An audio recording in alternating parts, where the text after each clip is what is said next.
आए हम भारत के लोग। सबसे पहले काफी वक्ताओं ने कहा है, समय को भी देखते हुए बात करनी है। आज 3 जनवरी के दिन 2 महत्वपूर्ण दिन होते हैं। आज के दिन 2 महत्वपूर्ण बातें होती हैं। एक तो जिसके लिए हम सब इकट्ठा हुए हैं, संविधान संशोधन, समाजवाद और सेकुलर शब्द की जो जोड़ा गया 1947 में 42वें संशोधन में। दूसरा, एक वो महान आत्मा जिसका नाम सावित्रीबाई फुले है। हम अपने हक अधिकार धर्मों से जुड़ी हुई लगातार बात कर रहे हैं। सावित्रीबाई फुले जी का भी एक छोटा सा किस्सा मेरे जहन में था कि संविधान हमें क्या ताकत देता। हमारी माताएं बहनें भी बैठी हैं यहाँ। जब सावित्रीबाई फुले ने एक अलग जगाई, महिलाओं को जगाने का काम किया, शिक्षा बांटने का काम किया, शिक्षित करने का काम किया, तो कुछ मनुवादी लोग उन पर गोबर फेंकने और पत्थर से पीटने का काम करते। मगर उस महिला ने हार नहीं मानी। जब वो स्कूल के लिए जाती थी तो एक साथ में थैला लेकर भी अपने साथ चलती थी कि वहां जाके कपड़े बदल के वापसी लौटते हुए साफ कपड़े पहन सके। तो आज जो लड़ाई है वो विभिन्न मानसिक अलग अलग विचारों की है। आज हम बात कर रहे हैं कि मुसलमान, हिंदू, क्रिश्चियन भाइयों, हिंदुस्तान जो है गुलदस्ते की तरह है।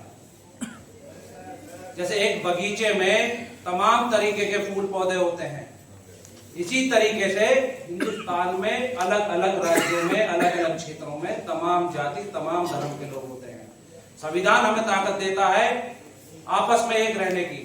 ये संविधान की ताकत है जो आप और हम लोग यहाँ बैठे हैं। मैं किसी पार्टी और किसी व्यक्तिगत की बात नहीं करूंगा। अभी 25 दिसंबर पे का जिक्र करा, गलत था, बिल्कुल गलत था। मैं इसका खंडन करता हूँ, विरोध करता हूँ कि एक समुदाय को टारगेट किया गया, मगर उस टारगेट करने से उनका फायदा होता है, उनकी सोच विचार का फायदा होता है।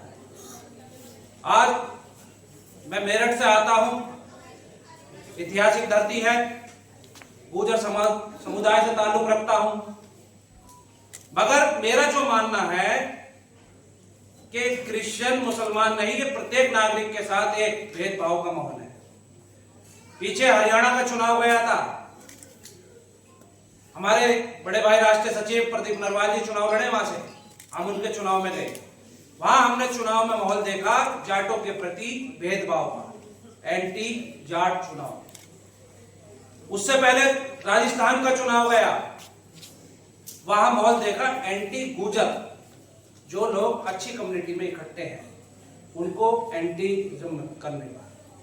पश्चिमी उत्तर प्रदेश में हम आ जाए, दिल्ली में आ जाए, यहाँ लोगों को पैरोल में बुलाया जाएगा, बड़ी बड़ी लंबी तकरीरें कराई जाएंगी माहौल खराब करने के लिए। सीट पे तो 2 पे ही लड़ाया जाएगा, मगर माहौल आसपास के प्रदेश का भी खराब होगा। यहाँ मुसलमानों को लेकर इस तरीके से है। अगर आप यही हाल पूर्वांचल में चले जाए, बिहार के आप प्रभारी विदेशा नवाज आलम साहब, आपने माहौल देखा होगा यादव समाज के खिलाफ। तो ये लड़ाई जात, मजहब, धर्म की नहीं है। संविधान को मान के हमें चलना होगा, संविधान को पढ़ के चलना होगा, संविधान को हमें फहराने की जरूरत है। और यहाँ तमाम वक्ताओं ने इस बात का जिक्र किया कि हमें अपने अपने जिले में करना चाहिए। मैं इस बात का वादा आज इस मंच से कर रहा हूँ कि इसकी शुरुआत मैं मेरठ से और बागपत से करने जा रहा हूँ। सब में पहले प्रोग्राम हम करेंगे। जय हिंद, जय भारत, जय संविधान। धन्यवाद।